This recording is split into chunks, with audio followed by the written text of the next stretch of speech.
Magandang umaga, Luzon, Visayas, Mindanao at sa buong mundo. Oras po natin sa buong kapuluan, 1 minuto na makalipas ang alas 5 ng umaga, Philippine Standard Time. Ako po, si Annie Rantoy. Ngayon po ay araw ng Huwebes, ika-20 sa buwan ng Agosto taong 2026. Ako po inyong amigo, Sherwin Kulubong. Tayo po ay sabayang napapakinggan sa Radyo La Verdad 1350, ang UNTV Radio. Ako naman po si Bernard Dadis. Good morning sa inyong dalawa, amigo Sherwin Kulubong and Bernard Dadis. Morning, Annie. Good morning. Umpisa na tayo? Hataw na. Simulan na natin ang balitaan. Narito ang malalaki at makabuluhang balita ngayong araw. Headlines. Muling magpapatupad ng alternative mode of learning ang mga public at private schools sa ilang mga lugar ngayong araw ng Huwebes, August 20. Batay sa inilabas na Memorandum Circular Number 131 ng Malacanang, sakop ng alternative mode of learning ang Metro Manila at 17 pang mga probinsya.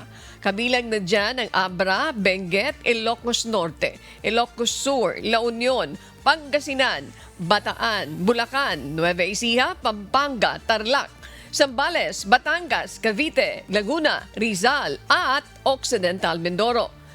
Ipatutupad din sa mga nabanggit na lugar ang alternative work arrangements. Hindi naman sakop ng alternative work arrangements ang mga ahensyang may kinalaman sa pagbibigay ng basic at health services, paghahanda at pagtugon sa mga sakuna at kalamidad, ang mga contract of service at job order workers na ilalagay sa alternative work arrangements ay patuloy na tatanggap ng kaukulang sahod o bayad, alinsunod sa umiiral na mga patakaran at regulasyon.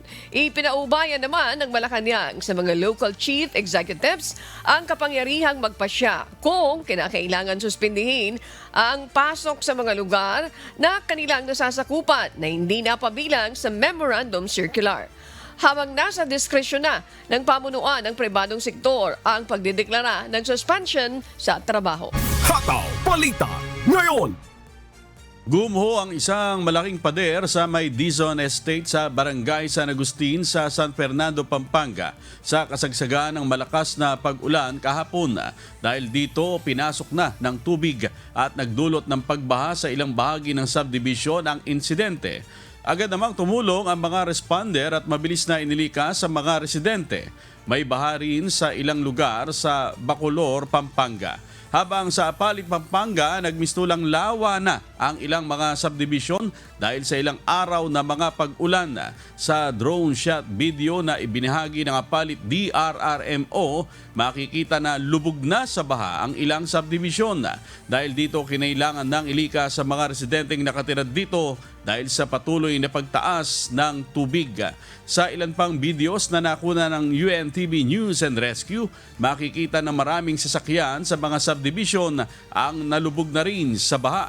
Naglutangan na ang ilang mga gamit maging ang nagkalat na mga basura. Samantala, pinauwi naman ng Apalit Police ang ilang mga residente na inabutang nakatambay sa may Balukok Bypass Road. Makikita sa video na nagkakainan pa ang mga ito habang sila ay nakalubog sa baha.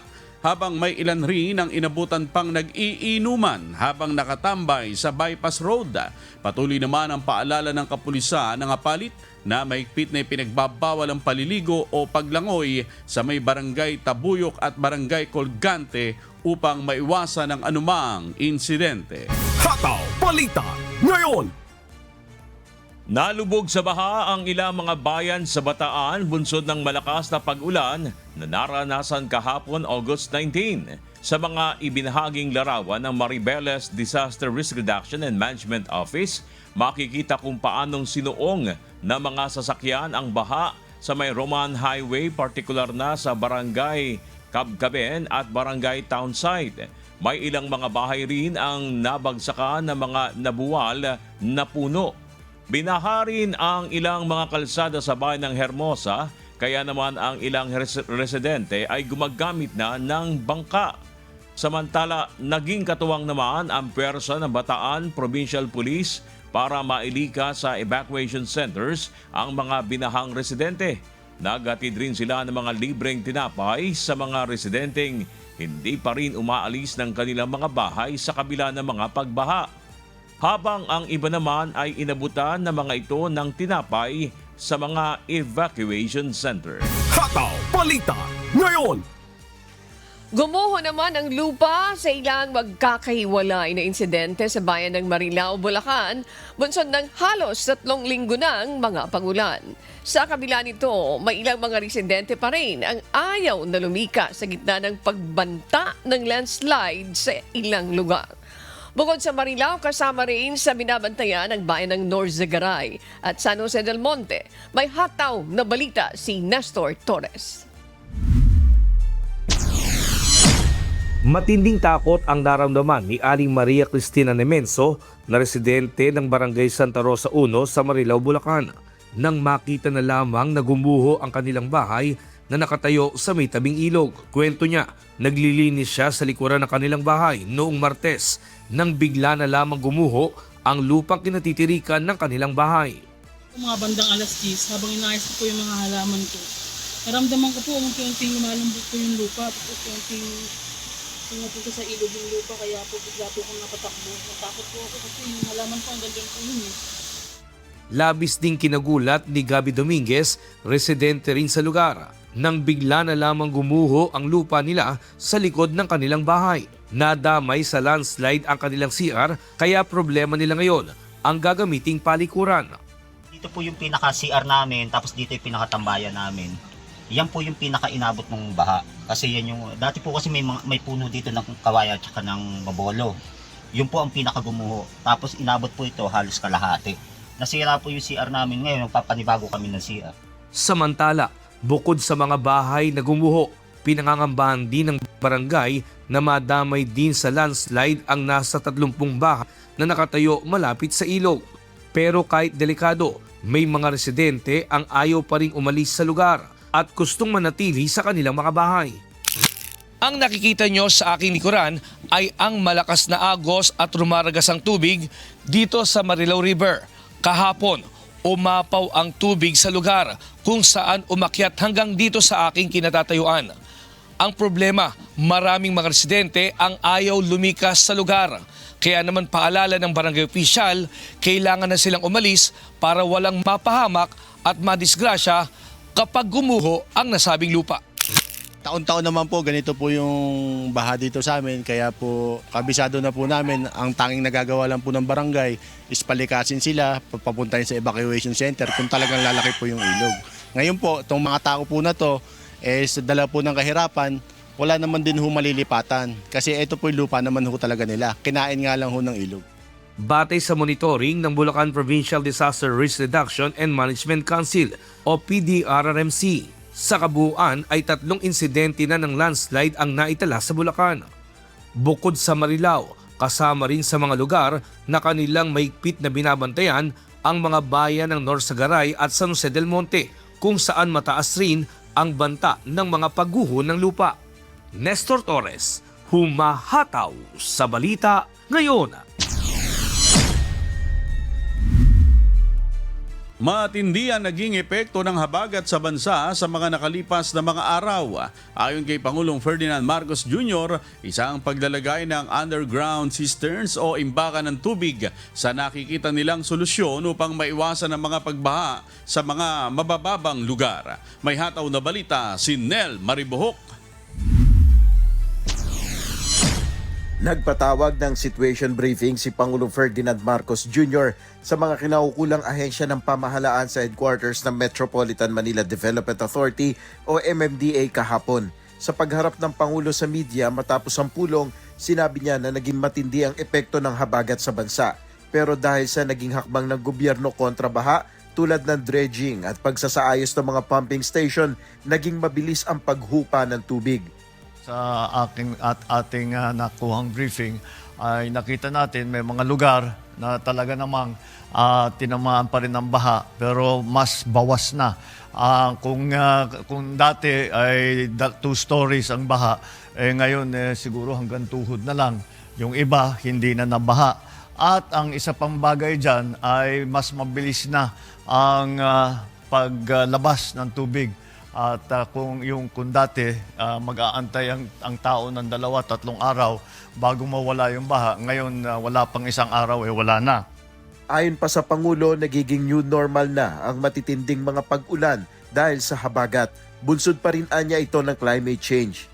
So 1/2 of the water volume that fell for 24 hours in Typhoon Ondoy, this time within 5 hours, 44% of that. So it was 201 millimeters that fell in 5 hours, and that is yan ang ating ngayon na hinaharap dahil nga sa climate change, dahil yung Ondoy was special, was unusual. Now this is a little bit becoming a little bit like the new normal. Isa sa nakikita pang paraan ng gobyerno ay ang paglalagay ng under cisterns o imbakan ng tubig. Inaasahang makakatulong ito upang hindi bahain ang mga komunidad na nasa mga mabababang lugar. Ayon sa Pangulo, 30 lugar na ang kanilang natukoy na paglalagyan nito. Maghuhukay tayo sa ilalim ng mga existing na facilities. Halimbawa, yung mga football field, yung mga open fields, yung mga kahit na may building, pwede namang hukayin yun. And they have already identified 30 sites, some of which are in Raja Sulaiman, Rizal Memorial, Camp Aguinaldo. Para sa ilalim lahat ito. Hindi huhukayin ito tapos i-restore naman kung ano yung nandun dati. Ngayong buwan, inaasahan ni PBBM na matatapos ang detailed engineering design ng flood cisterns. Nel Maribuhok, humahataw sa balita ngayon.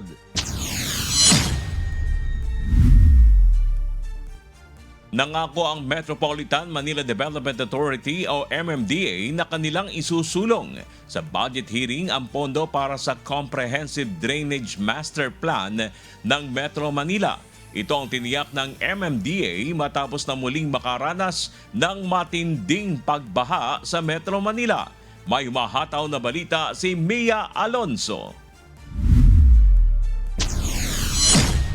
Sa nakaraang pagpulong ng Metro Manila Mayors, inilatag ni Metro Manila Council President at San Juan City Mayor Francis Zamora ang ilang mga panukala upang solusyonan ang problema ng pagbaha at basura sa Kalakhang, Maynila.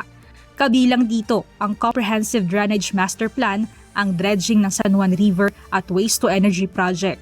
Sa ilalim ng drainage system sa Metro Manila, isinusulong ang isang Comprehensive Drainage Master Plan. Ayon sa MMC, interconnected o magkakaduktong ang mga drainage system sa ilalim ng mga kalsada sa Metro Manila.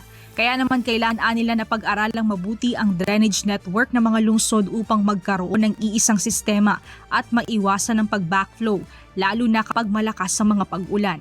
Yung sa Drainage Master Plan, understand meron ng pre-feasibility study ang DPWH. At yan man po ay patuloy namin pinag-uusapan.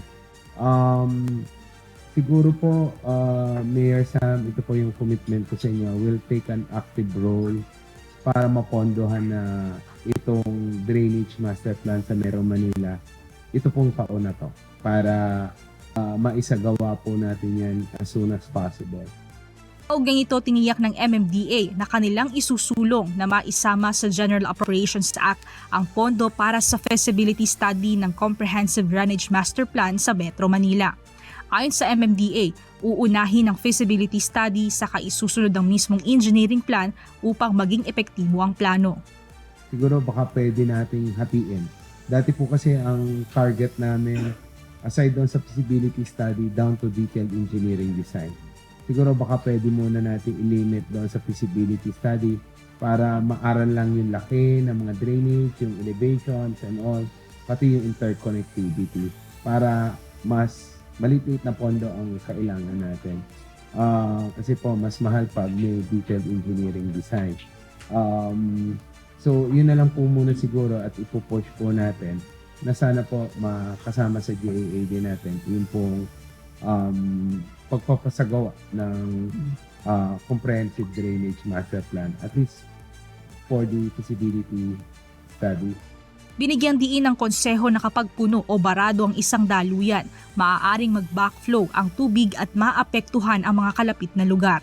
Ipapaloob sa nasabing master plan ang pinagsama-samang pag-aaral at direksyon para sa planong drainage system sa buong Metro Manila upang mas matukoy kung saan ang mga lugar na dapat paglaanan ng pondo at kung anong proyekto ang dapat na unahin. Mia Alonso, humahataw sa Balita Ngayon. Nagkabutas-butas ang ilang mga kalsada, kabilang na ang EDSA dahil sa mga pagbuhos ng ulan kasabay ng habagat at mga dumaang bagyo. Nagdudulot ito ng panganib sa mga motorista, partikular sa mga motorcycle rider, lalo pa kung hindi ito makikita dahil sa baha o malakas na mga pagulan. Paliwanag ni Department of Public Works and Highways Secretary Vince Dizon, pinakakalaban ng aspalto ay ang tubig, lalo pa ang baha na nagdudulot ng pinsala sa kalsada. Ngunit nananatiling hamon sa DPWH ang pagkukumpuni ng mga kalsadang nabutas ng baha habang masama pa rin ang panahon.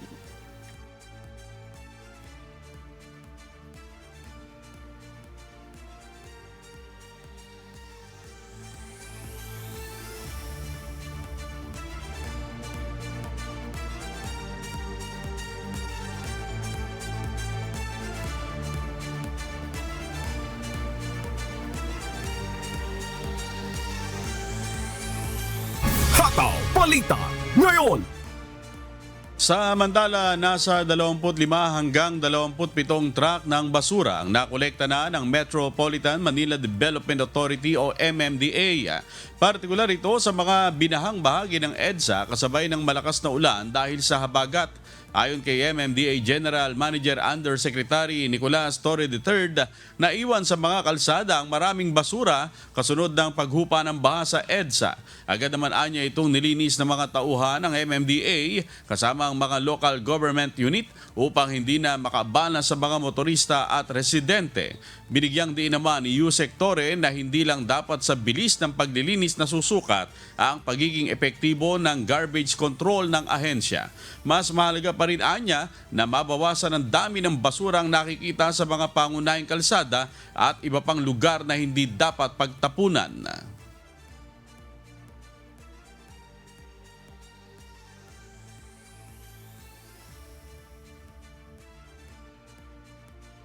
Pagkatapos nung baha sa EDSA, flash floods, ang nakuha namin dyan is parang nawala sa isip ko, parang 25-27 trucks.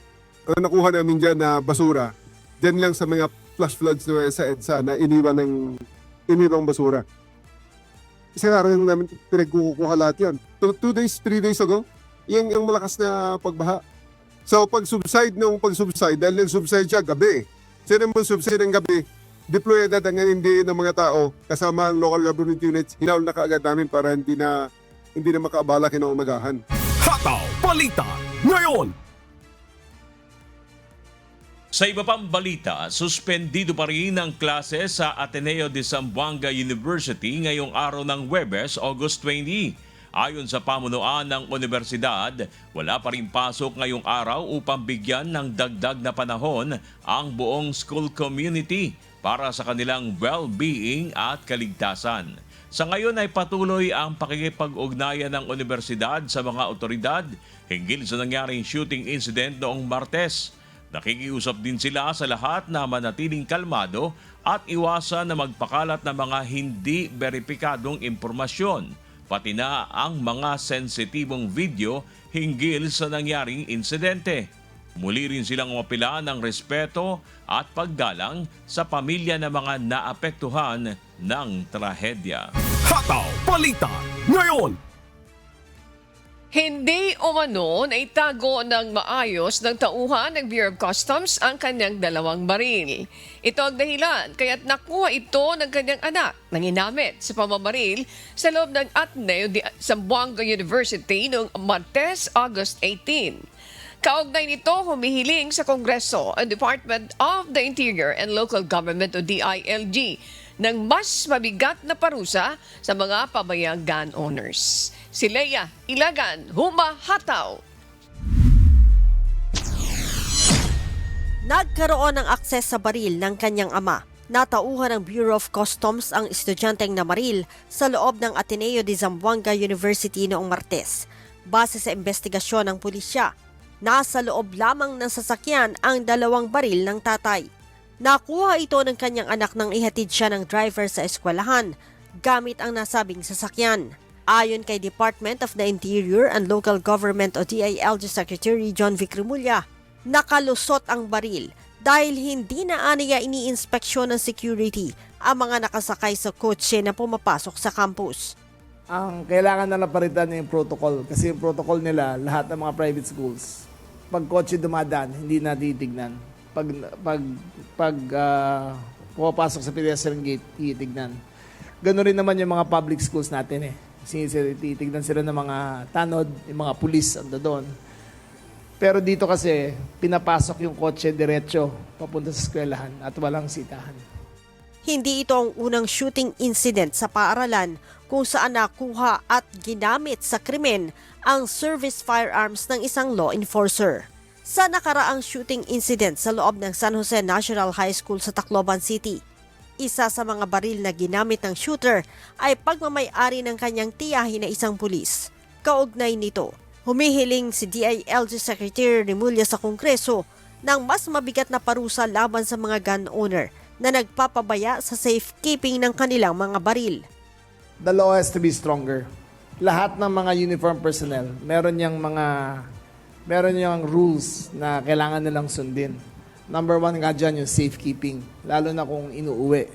Ang frustrating dito, talaga para sa akin, ang responsibility nila ay hindi akma sa krimen na nangyari. Dapat dyan, equally responsible ang gun owner. Again, I want to work with Congress para matapos na to. Para bigyan ng ngipin ng batas for legal and especially illegal firearms. Bukod dyan, nais din ng DILG na amyendahan ng Kongreso ang Republic Act 8294 o Robin Padilla Law.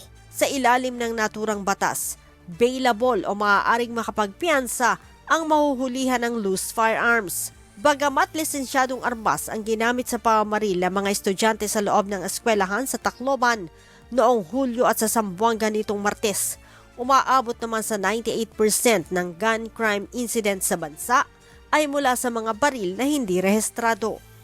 We are looking at only one incident, but 98% of the incidents are loose firearms. 98%. Ang hinihingi ko sa Congress ay i-repeal na ang Robin Padilla Law at gawin ulit non-bailable ang loose firearms. Handaan niya ang DILG na makipagtulungan sa Kongreso para lamang maamyendahan ang batas. Leia Ilagan, humahataw sa balita. Ngayon. Magsasagawa ng nationwide simultaneous active attack drill ang Department of Education sa darating na August 25. Bahagi ito ng pagpapaigting ng seguridad na ipatutupad sa mga paaralan matapos ang magkakasunod na insidente ng karahasan na kinasasangkutan ng mga estudyante. Dito sasanayin at ituturo ang mga dapat na gawin ng mga mag-aaral, guro at school staff sakaling may umataking shooter sa loob ng paaralan. Nauna nang nagsagawa ng active attack drill ang ilang mga paaralan, kabilang na ang ilang public schools dito sa Metro Manila matapos ang nangyaring school shooting sa Tacloban noong June 22. Hataw Balita Ngayon. Nananawagan ng Presidential Communications Office sa media organization na maging maingat sa pagko-cover ng mga balita hinggil sa mga nangyayaring karahasan sa mga paaralan. Ayon sa PCO, dapat na maging maingat sa paglalabas ng mga detalye ng mga ganitong insidente upang maiwasan ang copycat o ang panggagaya sa isang pangyayari. Lalong-lalo na at pawang mga menor de edad ang madalas na nasasangkot dito. kailangan na rin po natin siguro alamin kung paano ibabalita itong mga ganitong klaseng sensitibo na pangyayari, lalo-lalo na apektado ang mga minor de edad. May nakapagsabi na rin na dapat din tayong maging maingat sa paglalahad at baka nga pamarisan dahil isipin ng mga kabataan na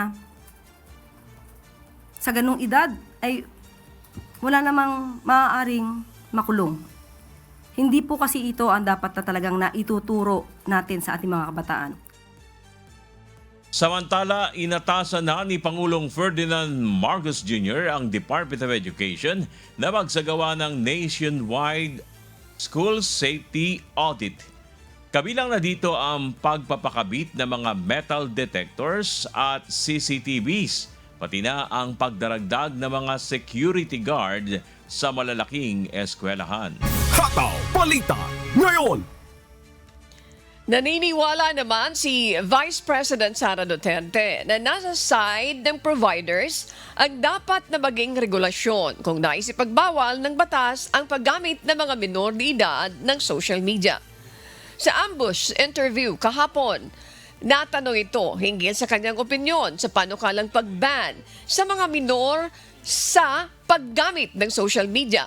Bunsod ng magkakasunod na insidente ng karahasan sa mga paaralan na kinasasangkutan ng mga estudyante.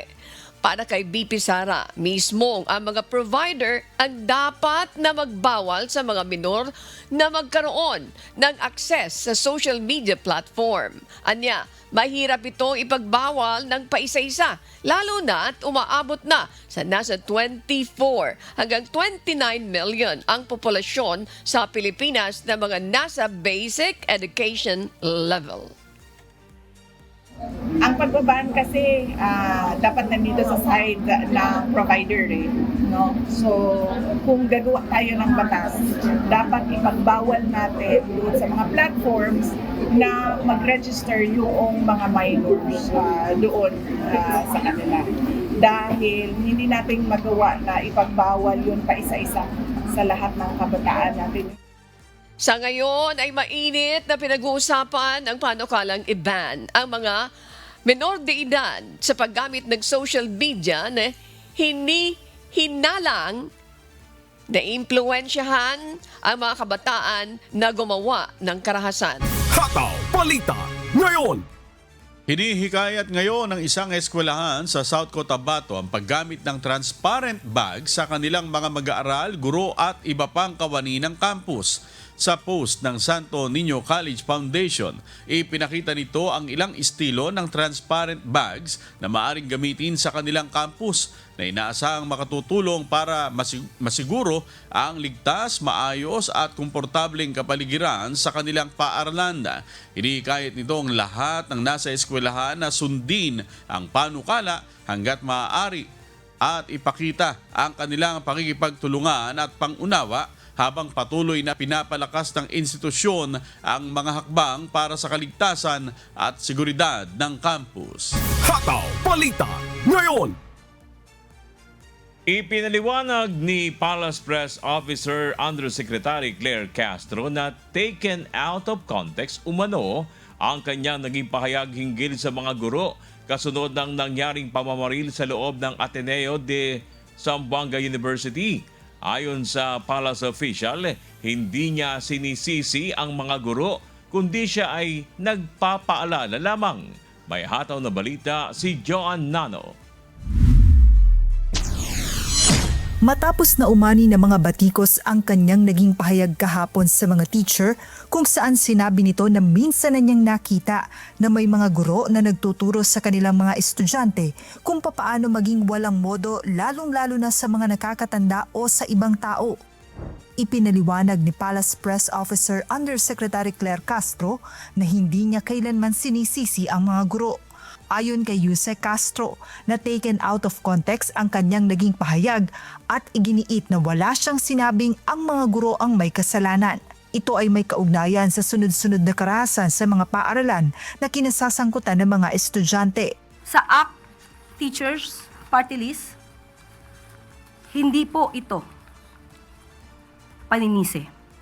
sana ilagay po natin sa tamang konteksto ang aking sinabi.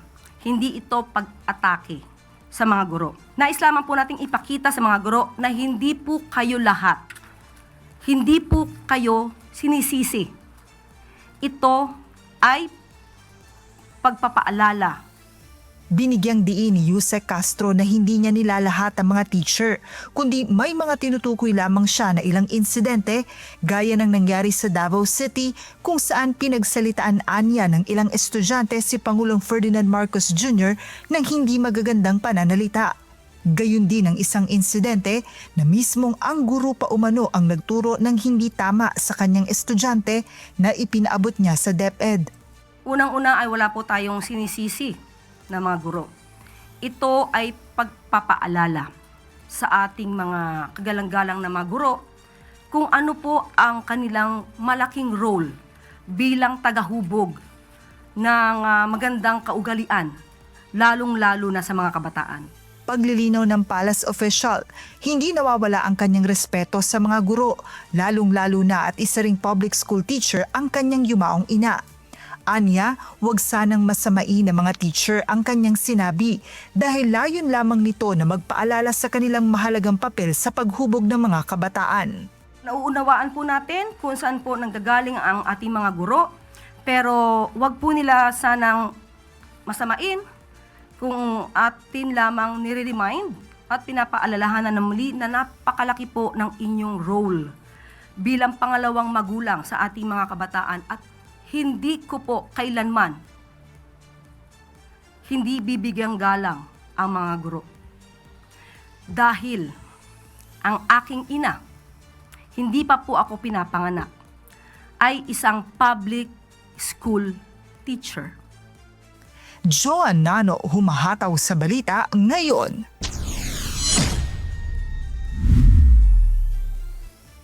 Magsasagawa ng investigasyon ng Senado sa nangyaring school shooting sa Ateneo de Zamboanga University noong Martes, August 18.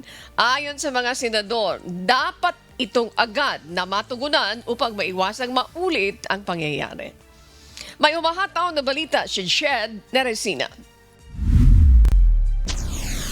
Mariing kinondena ng ilang senador ang nangyaring pamamaril sa Ateneo de Zamboanga University na ikinasawi ng 2 estudyante. Dahil dito, nananawagan ang mga mambabatas sa pagsasagawa ng isang malalim at masusing investigasyon. Sa isang pahayag sinabi ni Senate President Sherwin Gatchalian na kailangang sagutin ng mga kinauukulang otoridad kung paano nakakuha ng 2 baril ang estudyanteng namaril at kung paano ito naipasok sa loob ng campus. Nanawagan din ang Senate President sa Department of Education at lokal na pamahalaan ng Zamboanga na magbigay ng agarang psychosocial support sa mga estudyante at mga kawaning na trauma sa insidente.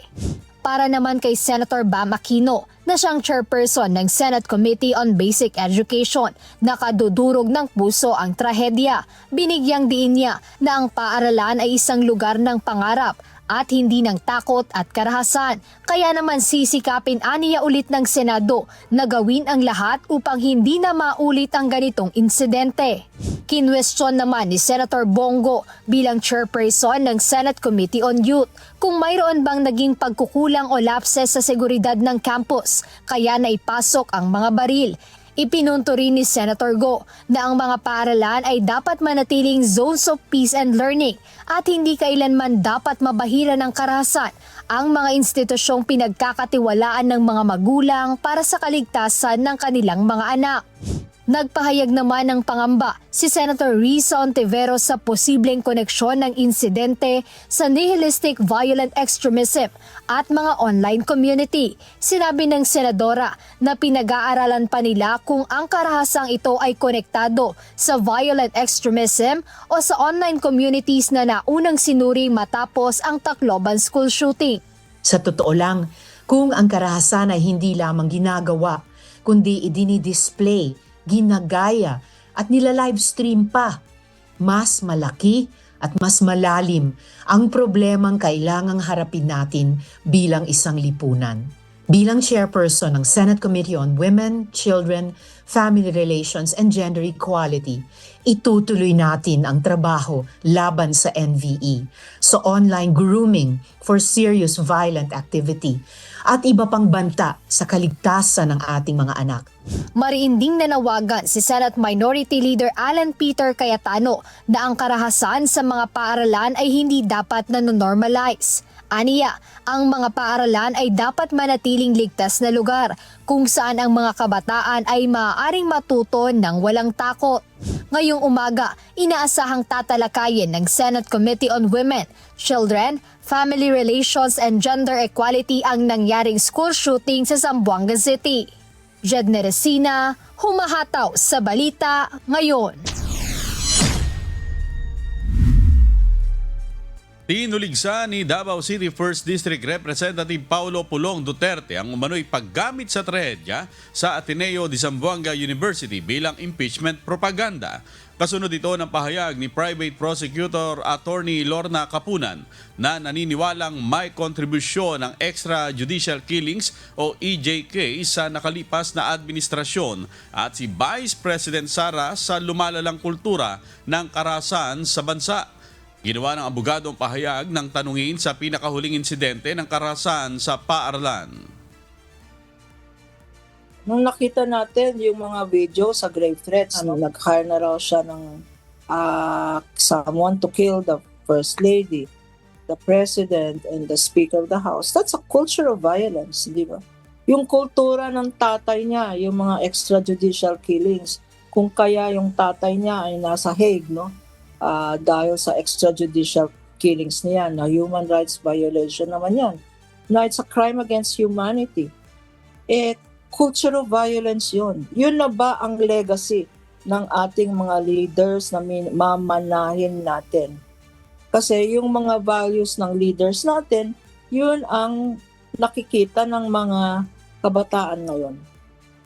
Pahayag ni Representative Duterte, huwag gamitin ang malagim na trahedya para ipilit na isingit ang luma at gasgas na anti-Duterte narrative. Dagdag pa nito, ang nangyari sa Ateneo de Zamboanga University ay isang krimen na kailangang imbestigahan at panagutin ang mga responsable, hindi panibagong episode ng impeachment propaganda. Hamon din ito, ilabas kung may ebidensya at patunayan kung may kaso. Trabahoan niya ng abogado ang maglatag ng ebidensya, hindi maghanap ng bagong chismis kada may trahedya.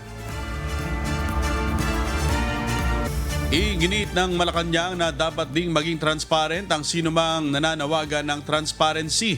Tugon ito ng palasyo sa naunang pahayag ni BP Duterte kung saan hinamon nito ang Office of the President na ilabas ang travel authority at expenses ng ibang mga opisyal ng pamahalaan. Paglilinaw ng palasyo, handa silang ilabas ang travel authority ng ibang mga empleyado at opisyal ng pamahalaan kung ito ay hihingin ng media. Itinanggi rin ng Malacanang na pinag-iinitan nila si BP Sara hinggil sa paglalabas ng travel authority. Hindi po namin sinisingle out. Kailangan po talaga natin dito, transparency. So kung sino yung nagdidemand ng transparency, dapat maging transparent din siya sa kanya mga activities. Binigyang di naman ng palasyo na transparent si Pangulong Ferdinand Marcos Jr. sa kanyang mga biyahe, maging ang ginagastos niya para dito. Dagdag ni Yusek Castro, malaya ang Commission on Audit na silipin ang travel expenses ng Office of the President. At patungkol sa budget, hindi rin po ito tinatago. Kompletong resibo, walang peke, walang alias. Maaari po itong makita. At ito naman po ay nai-report na rin po sa COA. Hataw Balita ngayon! Kapwa nais ng House Prosecution Team at ni Vice President Sara Duterte na mapabilis ang proseso ng impeachment. Sa loob ng 7 linggo ng paglilitis, 3 beses nang nakansela ang impeachment trial dahil sa masamang lagay ng panahon. May hataw na balita si Rosalie Cos. Hindi na kailangang dumalo sa impeachment trial si Vice President Sara Duterte. Anya, kinakatawan na siya ng kanyang mga abogado sa paglilitis. Hindi rin totoo na mapapabilis ng kanyang presensya ang impeachment proceedings. Hindi po totoo yun kasi fully represented ako ng ating defense team at sufficient yun na meron kang mga abogado doon na nagpa-participate doon sa process. Yun ay para na rin pagdalo ng respondent doon sa impeachment. Sa kabila nito, gusto naman ng pangalawang Pangulo na mapabilis ang proseso ng paglilitis. Hindi pwedeng tumatagal yung proseso natin na nag-iisip yung mga tao na ano ba, totoo ba may ginawang masama, hindi ba totoo yung mga akusasyon. So dapat mabilis yung proseso kasi nga, di ba, sa ating konstitusyon nandiyan yung speedy administration. Maging ang prosekusyon, nais ding mapabilis ang usad ng impeachment trial. Ayon kay House Prosecution Panel Member at Bicol Saro Party List Representative Terry Ridon, pareho ang nais na mangyari ng pangalawang Pangulo at ng House Prosecution. Kaya sisikapin ng prosekusyon na maisala ang lahat ng ebidensya at testigo sa pinakamaaga at pinakamabilis na panahon para makapagsalang na rin ang depensa ng kanilang mga ebidensya at testigo. At pagkatapos nito ay makapagbibigay na ng hatol ang korte.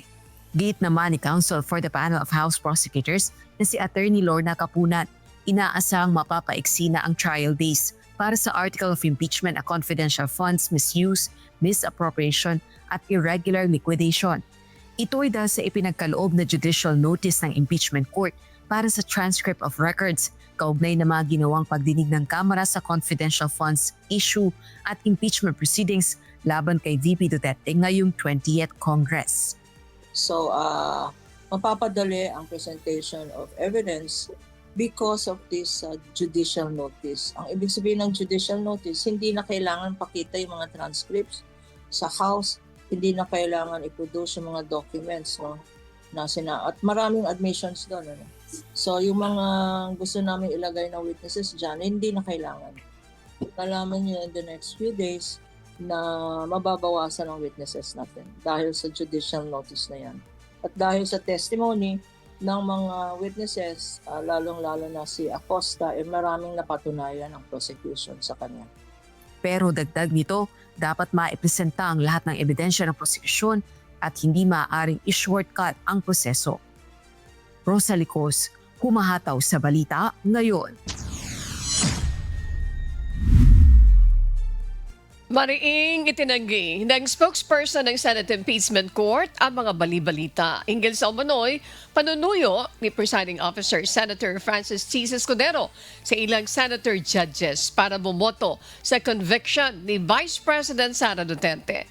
Ayon kay Attorney Reggie Tonggol, katawa-tawa ang nasabing alegasyon at iginiit na marami pang ibang bagay na pinagtutuunan ang Presiding Officer sa Impeachment Court. Dagdag pa ng abogado, hindi na gaanong binigyan pansin ni Senator Judge Escudero ang issue dahil hindi na rin bago sa kanya ang mga ganitong paninira. That is totally untrue po, no? I asked the presiding officer, natawa lang siya. Sabi niya, talaga lang, tinatanong mo pa yan sa akin. So that is completely untrue po na wala pong ganong mga moves on his part.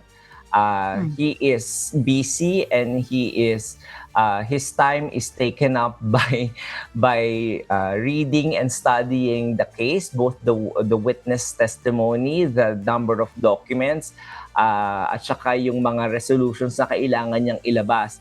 Hataw Balita ngayon!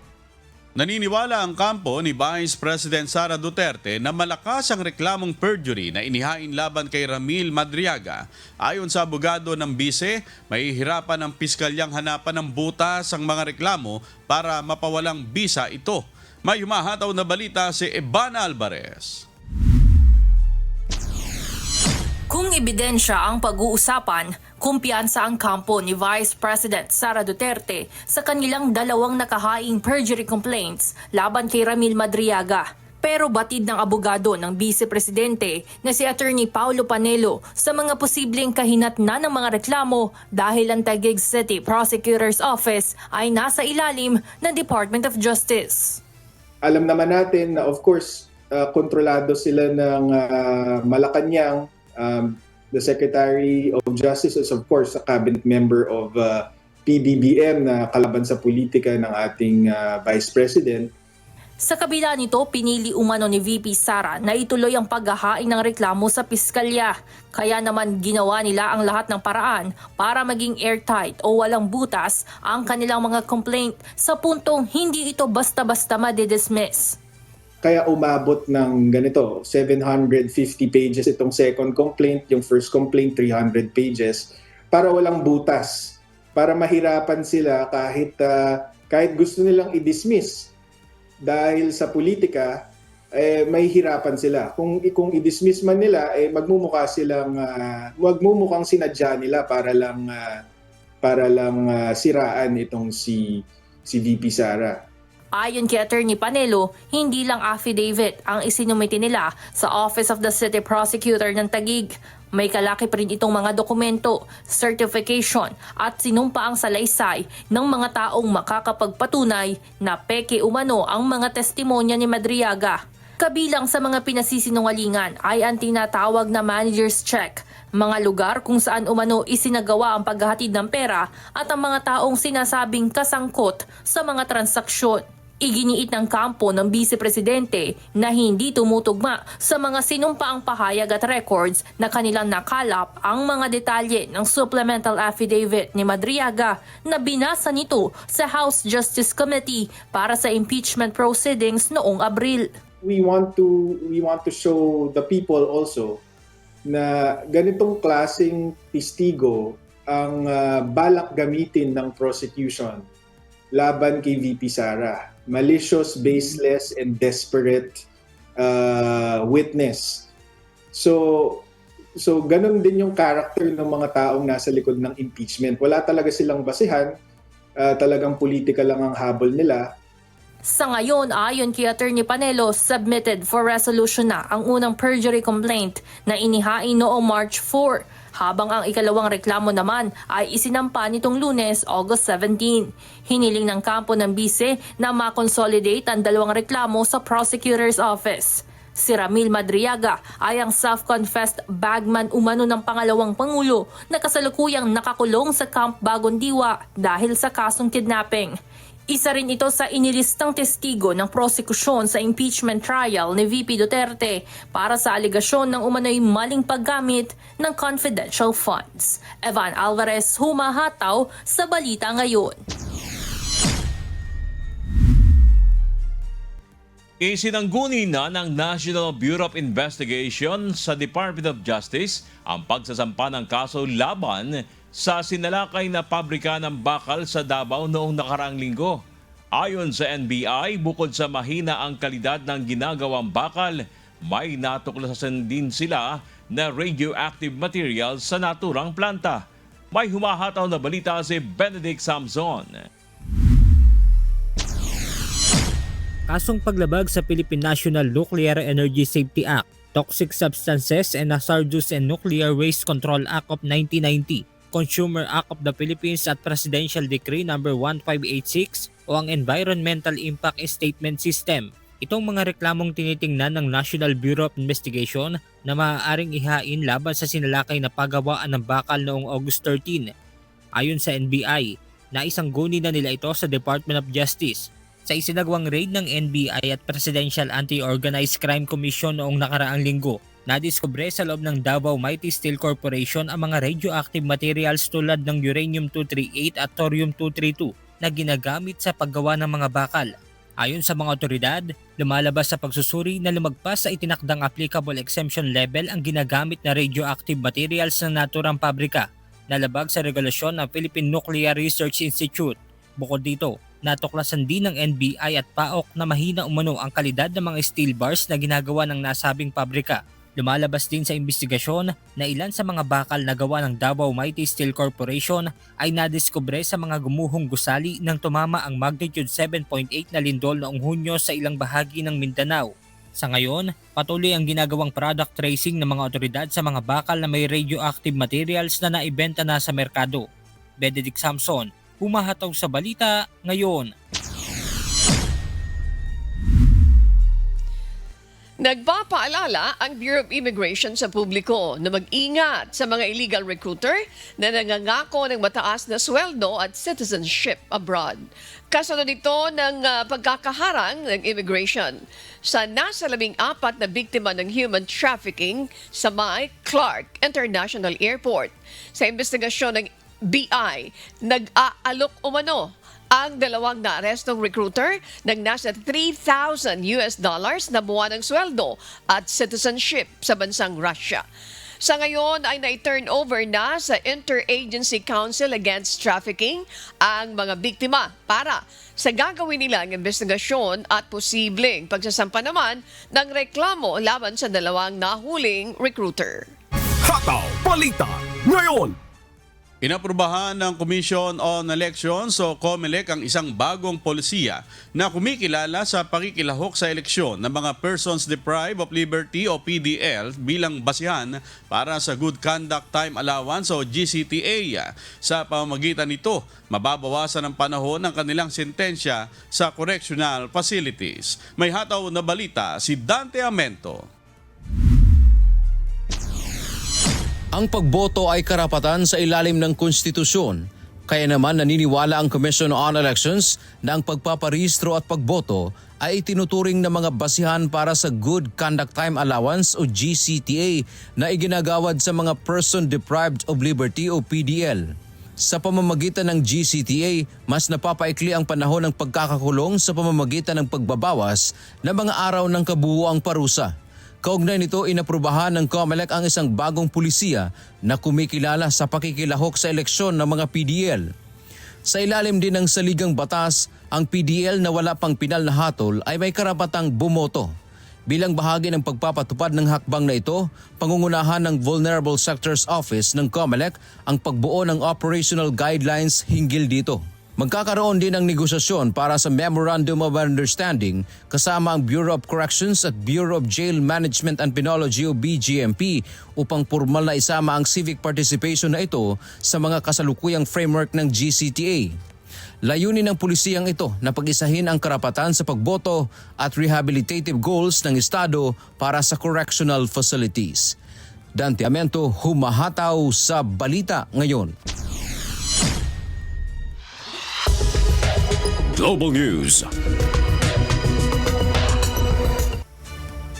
Nananawagan para sa halalan sa gitna ng digmaan ang dating Minister of Defense ng Ukraine na si Mikhailo Fedorov. Sa kanyang inilabas na video, sinabi ng 35 anyos na si Fedorov na ang demokrasya sa Ukraine ay hindi maaaring gawing bihag ng Russia.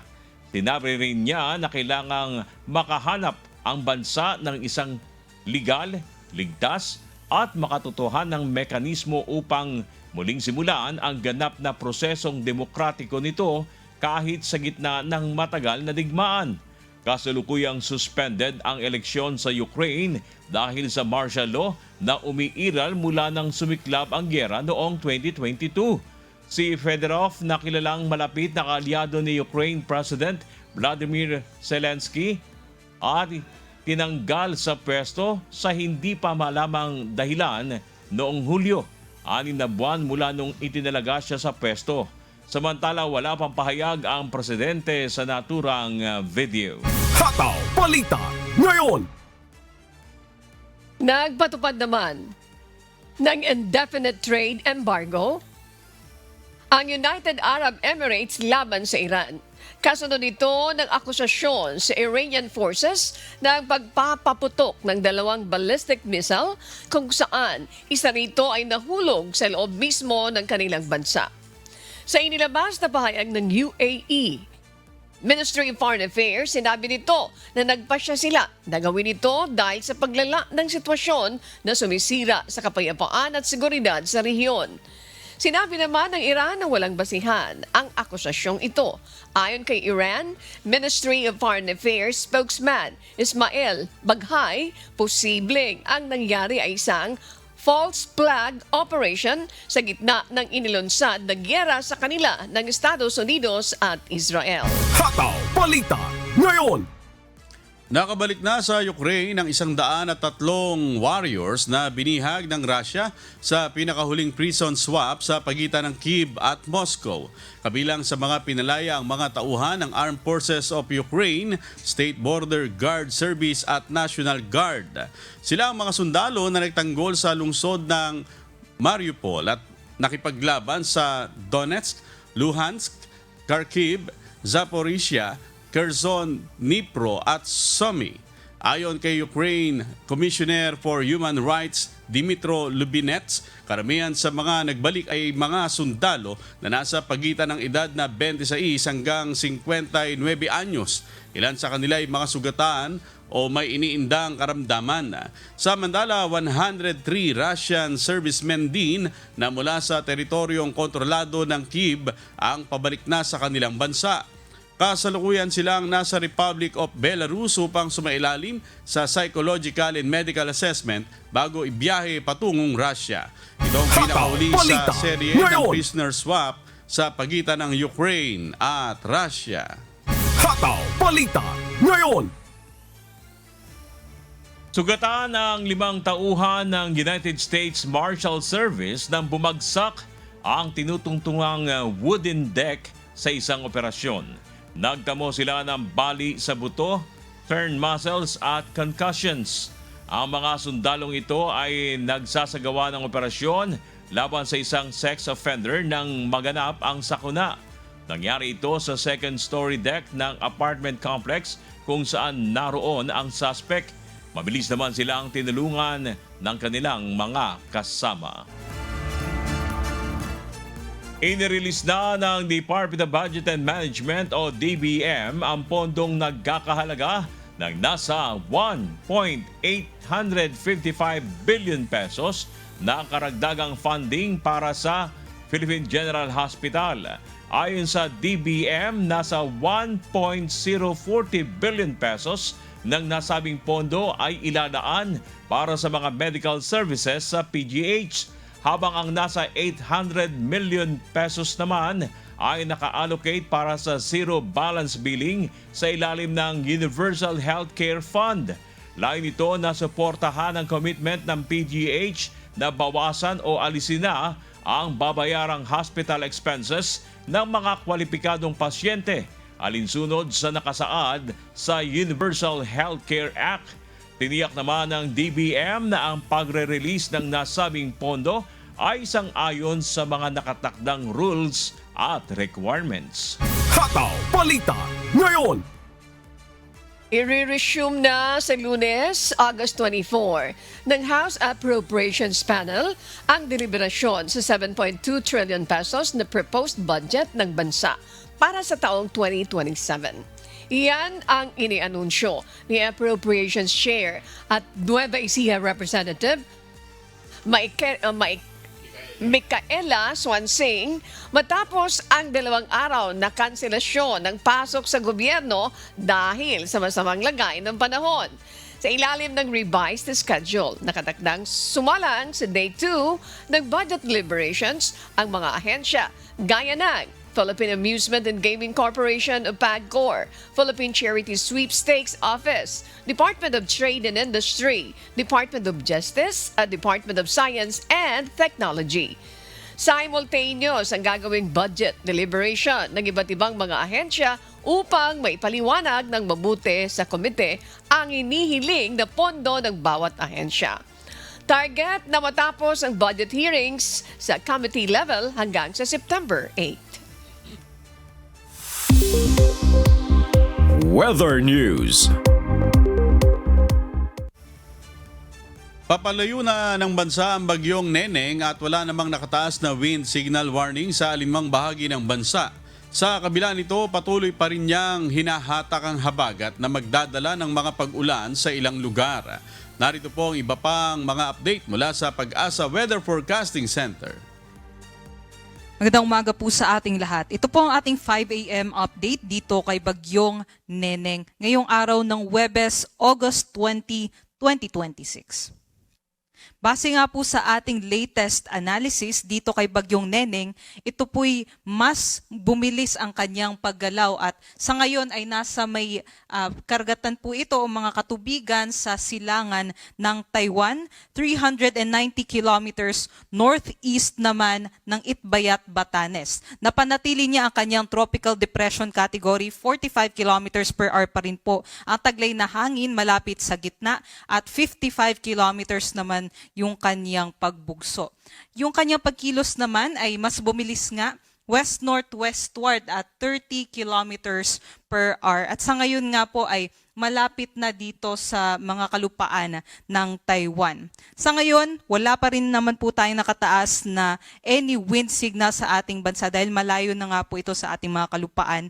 Ngunit patuloy pa rin itong hinihila yung habagat patungo dito sa may Luzon. Kung mapapansin natin sa ating latest satellite imagery ay mas numinipis na po yung mga kaulapan na dala ng habagat dito sa may western section ng Luzon. So na-expect nga po natin within today ay generally mag-i-improve po yung ating weather conditions. Aside naman po dyan, kung mapapansin din po natin, malaking bahagi po ng Visayas, Mindanao, maging dito sa Southern Luzon area ay mas bawas din po yung ating mga kaulapan. Kaya bawas din po yung ating mga pag-ulan dito sa mga nabanggit ko pong lugar. Meron din po tayong binabantayan na 2 pa na bagyo itong isa po mas malapit sa ating mga kalupaan, tropical depression o mahinang bagyo sa kanluran naman ng extreme northern Luzon, 1,100 kilometers west of extreme northern Luzon, tropical depression category, ganun pa din 45 kilometers per hour ang kanyang taglay na hangin at 55 kilometers per hour naman po yung kanyang pagbugso. At inaasahan po natin, patuloy po itong kikilos pa southwestward, may kabagalan 10 kilometers per hour naman at maaaring maglandfall either po sa may Vietnam o sa may southern mainland China. Yung pangatlong bagyo, nasa labas pa rin ng PAR itong tropical storm na may international name na Saudel. Malayo pa po ito sa ating mga kalupaan at hindi pa nakakaapekto sa ating bansa. Ito po'y nasa mahigit 2,900 kilometers. Silangan naman ng northeastern Mindanao. Ngunit unahin muna natin itong update dito sa Bagyong Neneng.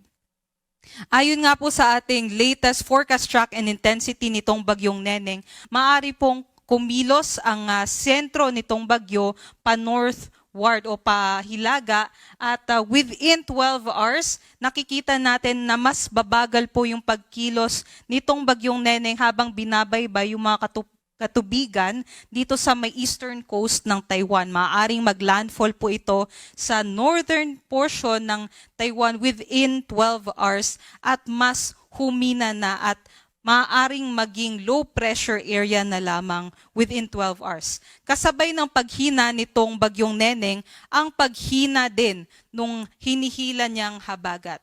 So, by today po, inaasahan nga natin, generally mag-i-improve po yung ating weather conditions. Kaya mas kumonti na din yung mga lugar na nasa ating weather advisory. Sa ngayon, Batanes, Ilocos Norte, Ilocos Sur, La Union, Pangasinan, Zambales at Bataan na lamang ang maaaring makaranas ng hanggang 100 millimeters na mga pag-ulan within 24 hours. So sila po yung pinaka makakaranas ng mga panakanakang mga pag-ulan ngayong araw. But other parts ng Luzon, maaaring makaranas pa rin ng mga maulap na panahon. Although sa ngayon nga po ay ine-expect natin na ay magkakaroon po tayo ng breaks dito sa ating maulap na panahon at maaaring makita na din natin o masilayan na din natin muli ang haring araw, especially sa eastern side ng Luzon. Para naman sa mga malalakas na hangin ay sa ngayon habagat pa rin po yung posibleng magdala ng mga bugso ng hangin. Ngayong araw sa malaking bahagi ng Luzon and Visayas kabilang na din ang Zamboanga Peninsula, Northern Mindanao at Davao Region. At kasabay nga po ng paghina ng habagat ay mas kukonti din po yung mga lugar na makakaranas ng mga pabugso nitong habagat. Bukas, araw ng Biyernes, malaking bahagi na lamang ng Luzon, Panay Island, Negros Occidental, Northern Samar at Davao Oriental. Pagsapit naman po ng Sabado ay makakaranas muli ng mga pagbugso ng hangin ang malaking bahagi ng Luzon and Visayas maging sa may Davao Oriental. Para naman sa kalagayan ng ating karagatan, wala naman po tayong nakataas na gale warning. Although doble ingat pa rin sa ating mga kababayan sa may northern and western seaboard ng Luzon dahil maaari po yung katamtaman hanggang sa malalakas o matataas na mga pag-alon na maaaring umabot ng hanggang 1.5 to 2.8 meters na delikado pa rin sa mga maliliit na sasakyang pandagat. Other parts naman po ng ating seaboards ay makakaranas ng katamtaman o banayad hanggang sa katamtaman lamang ng mga pag-alon. Although wala nga po tayong nakataas na gale warning, so malaya makakapaglayag yung ating mga kababayan. Ano nga kaya ang mangyayari in the next 4 days naman simula bukas hanggang sa Monday, August 21 to 24?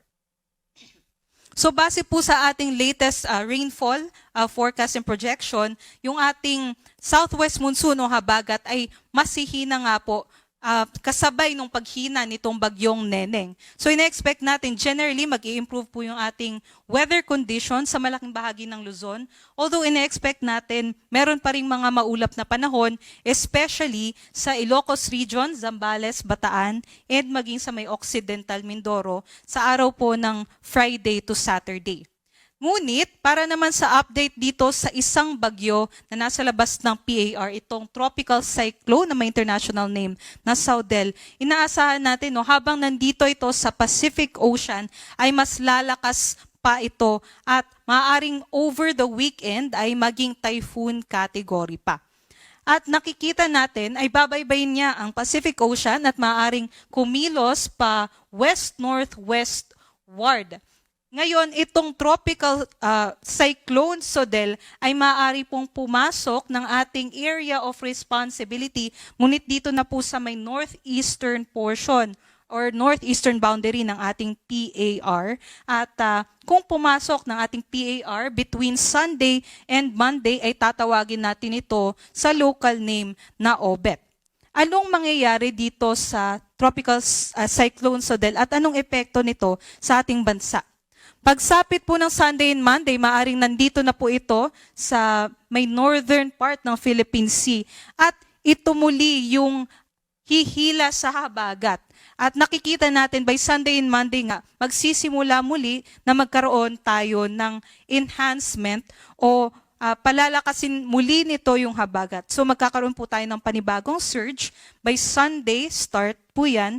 And mag-i-increase in intensity yung ating habagat Monday onwards. So ngayon, yan po muna yung nakikita natin. No? So expect natin next week, magkakaroon pa rin po tayo ng mga pag-ulan sa malaking bahagi ng Luzon and western section ng Visayas. Start po yan Monday onwards. Ngunit itong senaryo dito sa bagyong Saudel ay maaari pa nga pong magbago dahil mataas pa po yung ating lead time. So mataas pa po yung uncertainty o hindi kasiguraduhan sa magiging track talaga nitong bagyo. So always po stay updated at i-follow ang ating mga social media pages ng DOST Pag-asa.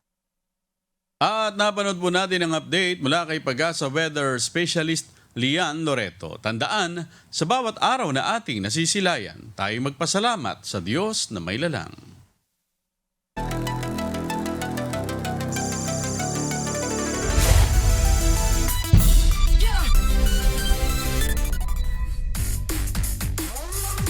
Magtatapat sa semifinals ng UNTV Cup Season 12 ang Office of the President Bagong Pilipinas at PNP Responders. Makakaharap naman ng top contender na Ombudsman Grabbusters ang 4-time UNTV Cup champion na AFP Cavaliers. Si JP Nunez humahataw. Nagtapos na ang quarterfinals ng UNTV Cup Season 12 nitong Miyerkules sa Paco Arena sa Maynila. Sa first game, unang nagtapat ang parehong 2-0 sa kanilang standing na AFP Cavaliers at Office of the President Bagong Pilipinas. Tinapatan ng OP Bagong Pilipinas ang tikas ng Cavaliers mula sa first quarter hanggang fourth quarter. Pero sa kalahati ng fourth quarter, pinaputukan na ng AFP Cavaliers ng pagbuslo ang OP Bagong Pilipinas para iangat ang kanilang lead. Last 2 minutes remaining, naghahabol na ng 7 puntos ang OP Bagong Pilipinas. With under 1 minute remaining sa fourth quarter, nagawa pang iakyat ng AFP Cavaliers sa double digit ang kanilang kalamangan. As the buzzer sounded, naselyuhan ng AFP Cavaliers ang kanilang undefeated record sa quarterfinals. Final score, 97-87. Best player of the game si Paulino Rebollos na umambag ng 21 points at 5 assists.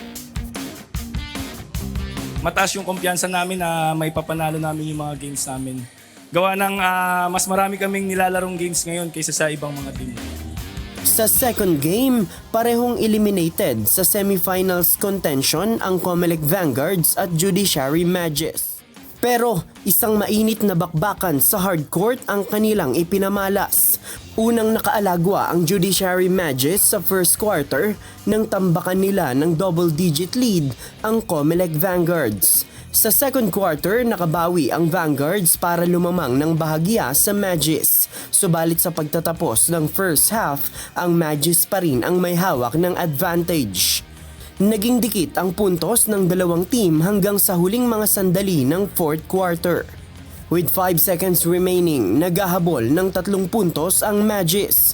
Isang beyond the arc ang pinakawalan ni jersey number 3 Warren Ibanez para ipantay ang kanilang score sa All-91 at nagawang ipuwersa ang overtime. Sa overtime, tila bumoto ang kapalaran sa Comelec Vanguards dahil sila ang unang nakabuslo at naiwang naghahabol ang Judiciary Mages hanggang sa huling segundo ng game. Sinarhan ng Comelec ang kanilang season with a graceful win against the Mages sa score na 107-103. Best player of the game si Marios Martinez sa kanyang dominating performance na 33 points, 5 boards at 5 assists.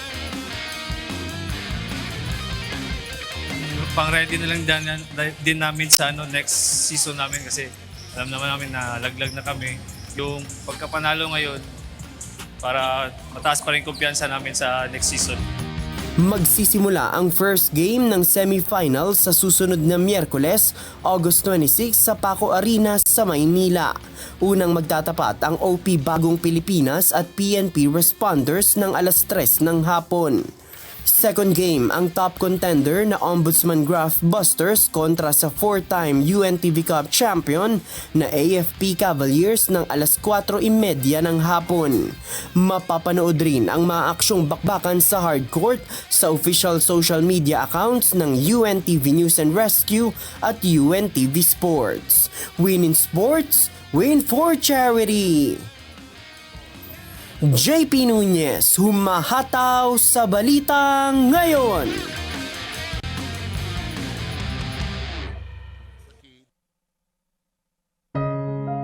At sa aming ibabahaging mga salita ng Diyos na ating sandigan. Mula sa Aklat ng Roma, Kapitulo 8, talatang 31 na nagsasabi, ano ang ating sasabihin sa mga bagay na ito? Kung ang Diyos ay kakampi natin, sino ang laban sa atin?